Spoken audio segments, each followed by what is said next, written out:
अस्सलामुअलैकुम। A1 TV के साथ मैं हूं साहर कुरैशी। सबसे पहले नजर डालेंगे हेडलाइंस पर। पाकिस्तान तहरीक इंसाफ के सेक्रेटरी जनरल असद उमर को इस्लामाबाद हाई कोर्ट से गिरफ्तार कर लिया गया।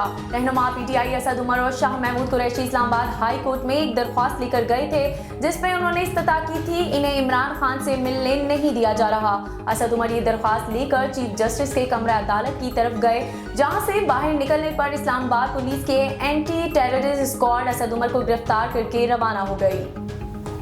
एंटी करप्शन पंजाब ने साबिक गवर्नर पंजाब उमर सरफराज चीमा को गिरफ्तार कर लिया। एंटी करप्शन हकाम के मुताबिक रहनुमा तहरीक इंसाफ उमर सरफराज चीमा को इनकी रिहाइश गाह से गिरफ्तार किया गया।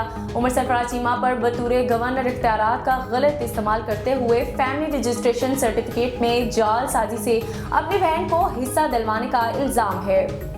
इमरान खान नैब रावलपिंडी ऑफिस से इस्लामाबाद पुलिस लाइन मुंतकिल। इस्लामाबाद लाइन्स हेड क्वार्टर को सब जेल करार दे दिया गया।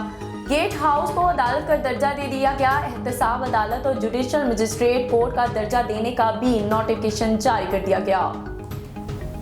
PTI रहनुमाओं को पुलिस लाइन्स की इजाजत न मिल सकी। असद उमर और शाह महमूद कुरैशी ने इमरान खान तक रसाई देने का मुतालबा कर दिया। तहरीक इंसाफ के रहनुमाओं ने गिरफ्तारी से मुतल्लिक हाई कोर्ट का फैसला सुप्रीम कोर्ट में चैलेंज करने का ऐलान कर दिया। रहनुमा तहरीक इंसाफ का कहना है कि पुरअमन एहतजाजी का आईनी हक इस्तेमाल करेंगे।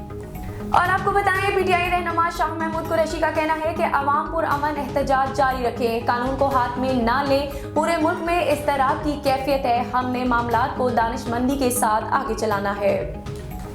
हेडलाइंस आपने जानी, खबर से बाखबर रहने के लिए देखते रहिए A1 टीवी। A1 टीवी, सब पे नजर, अंदर की खबर।